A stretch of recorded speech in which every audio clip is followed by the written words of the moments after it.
Hello viewers, and welcome to another video of Driver San Francisco. We've certainly been getting through them. Now this is checkpoint rush mode, as you can see there. I'll explain the mode briefly. Unfortunately we don't have any direct audio. The sound lead got pulled out unfortunately, so the next few videos we've just got some random music. This isn't music from the game, it's just music I've put on here, and I'll talk you through the mode. So checkpoint rush. The idea is you have to get through these arches, so every time you get through an arch, as you can see, you get 1 point. If you get ahead, once the lead car has gone through the arch then dissolves within a set number of seconds. It could be 3 to 5 seconds, something like that. So you want to get through the arch, pull away from everybody, and hope that they can't get through the arches in time before they dissolve, so they won't score any points. If you fall too far behind, or if you crash in a big pile up, you can shift into another car. But the idea of this mode is you want to do as little shifting as possible, and if you do shift, you want to shift into a car that's pretty good. So here we are then, racing along with me. I'm using the bonnet cam, and fear not, you'll also see some cockpit cam as well. Quite heavily populated freeways. Actually the developers were saying that they could actually make it wall-to-wall traffic in the game. The system that they've put together can actually handle that, but they wanted it not to be too busy, otherwise it would just simply be gridlock. I love the detail on these bridges as well, huge bridges, really nice detail in those. You can tell a lot of care and attention's been put in putting these together, and giving you that great feeling of speed.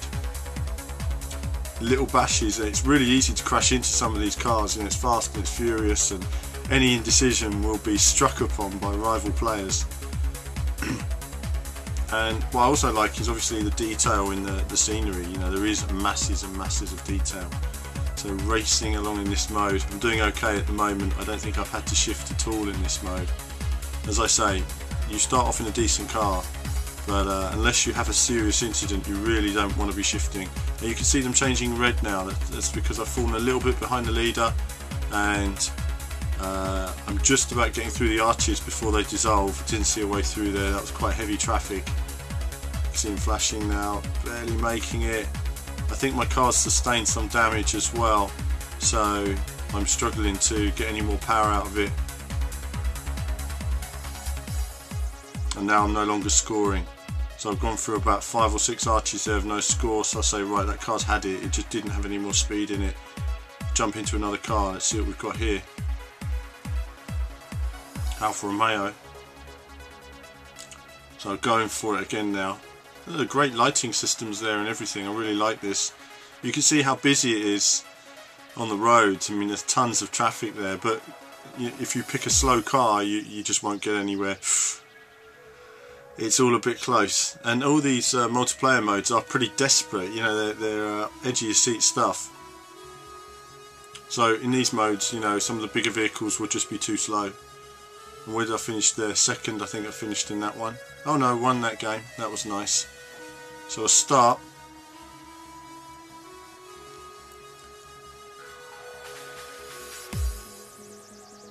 And a comfortable win in that one as well, not too bad. As I say, that was all critical down to the fact that I wasn't changing vehicle, just stayed in the one car, adjusting the camera there slightly just to give you guys a better view. I always like to make sure that it's reasonably on the screen. Often I sit right behind the camera, so sometimes I'm even looking through the camera when I'm driving just to get it just right.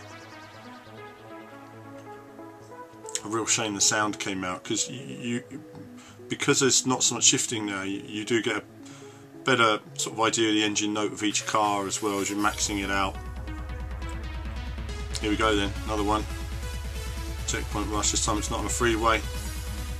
City streets, in the GT40. Sorry, Ford GT, I keep saying that. I remember I did the same thing on test drive. Ford GT. A bit more challenging there, wasn't it? You're wondering which way to go. Missed out on a gate, but we're okay. And again, playing from the cockpit cam, quite playable, lots of detail in car, as you'd expect. Very busy roads. Oh, nowhere to go, hit the brakes, just about squeezed through on that one. You can see lots and lots to overtake, but you're under pressure. The other players are right behind me, so I'm aware that if I can just push a bit harder, I can make those gates expire before they get there. Everyone's dealing with it. I've just seen somebody there shifted, so they won't be scoring for a minute. That was a bit close. You know, look at the views though that you can see. I mean, that's what I do like about the game. Oh, and I hit the essential divider there, and it's all over for me now. Jump out of my car. That was an absolute disaster there. I lost control. To jump into a nice car though, I don't think this one actually lasts long. But I do like seeing the views. I say you can see for miles on this game. You know, all the buildings there. Is that the Golden Gate Bridge in the distance? At least I'm in a decent car. You know, just concentrate on the.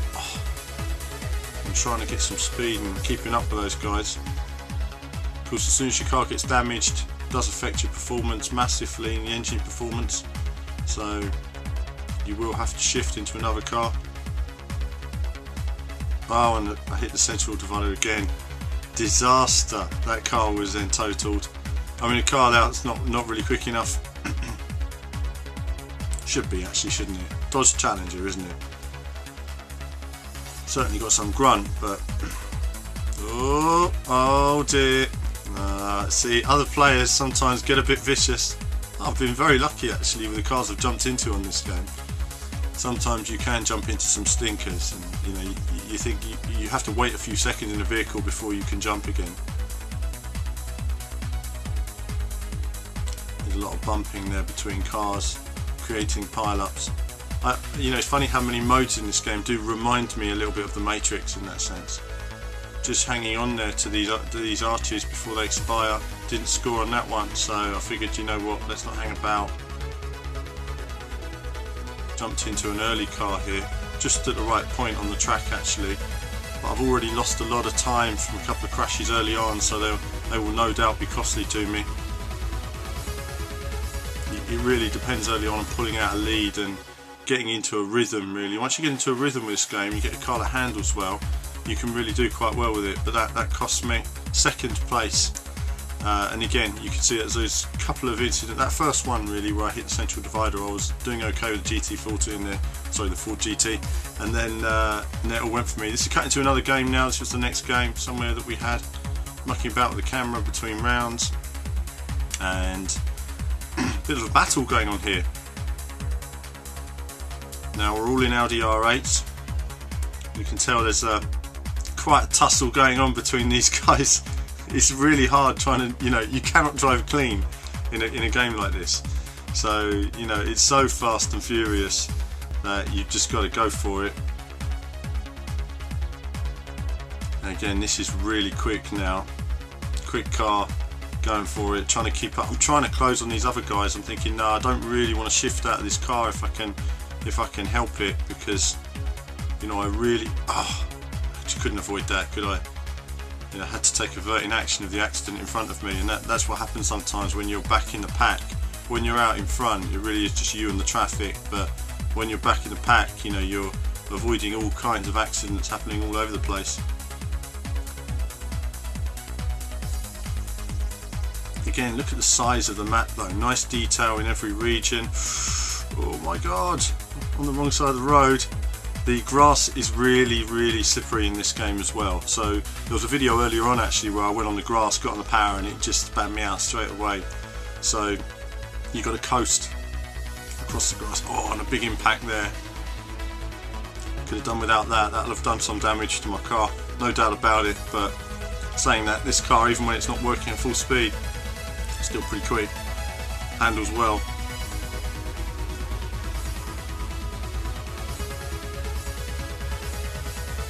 Again, scoring good points here now, despite the traffic, keeping it together. Avoiding the central dividers this time. Liking the scenic journey though, all the time. Lighting, scenic journey looks fantastic.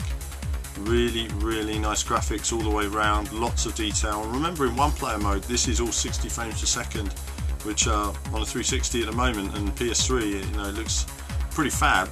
I'm saying that, if your TV's got a game mode, often that does a lot to improve the frame rate as well. In an earlier video we were using a game mode, and it was fantastic. Serious damage to my car there, and I think it really is quite seriously damaged now. don't think I can keep up with them. Still keeping it together though. Again, I haven't shifted in this whole mode so far. Ah, finally I had to make a decision. I could feel complete loss of power, so I thought, right, now I've shifted too far ahead this time. That was the problem there.